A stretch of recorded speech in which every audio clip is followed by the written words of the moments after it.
L'histoire de Jonas et Monsieur Lambert. Il était une fois, dans une petite ville africaine, un jeune homme nommé Jonas. Jonas avait grandi dans la pauvreté. Chaque matin, il se levait avant le soleil, balai à la main, pour nettoyer les rues en espérant gagner quelques pièces. Son rêve n'était pas d'être riche, mais de donner à sa petite sœur une vie meilleure.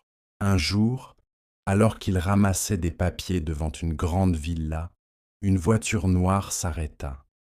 La vitre s'abaissa lentement et un vieil homme élégant le regarda. C'était Monsieur Lambert, l'homme le plus riche de la ville. « Je t'observe depuis plusieurs jours, jeune homme. Tu travailles dur, même quand personne ne te regarde, dit-il. Jonas, surpris, resta muet, son balai serré entre ses doigts. Monsieur Lambert sortit de sa voiture et continua.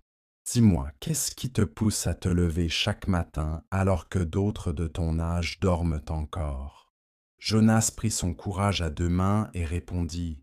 Ce n'est pas pour moi que je me bats, monsieur, c'est pour ma sœur. Elle mérite d'aller à l'école, d'avoir un avenir. Moi, je peux me sacrifier, mais pas elle. Un silence s'installa. Le vieil homme semblait réfléchir.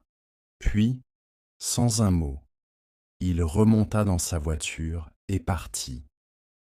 Jonas pensa qu'il l'avait déçu, ou que SES Paroles n'avait servi à rien. Mais le lendemain matin, devant sa petite maison faite de tôle et de briques, Jonas trouva un carton. À l'intérieur, des vêtements propres, un sac neuf et une enveloppe.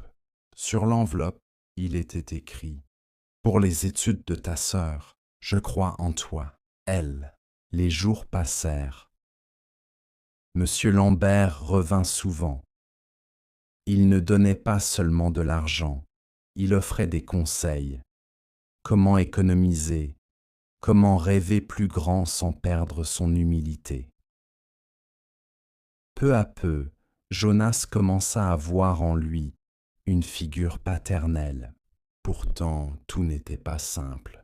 Les voisins murmuraient « Regarde ce pauvre, il croit qu'il va devenir riche parce qu'il parle avec Lambert. » Mais Jonas ne se laissa pas distraire. Il travaillait le jour, étudiait la nuit et encourageait sa sœur à continuer l'école. Des années plus tard, Jonas ouvrit un petit commerce de fournitures scolaires.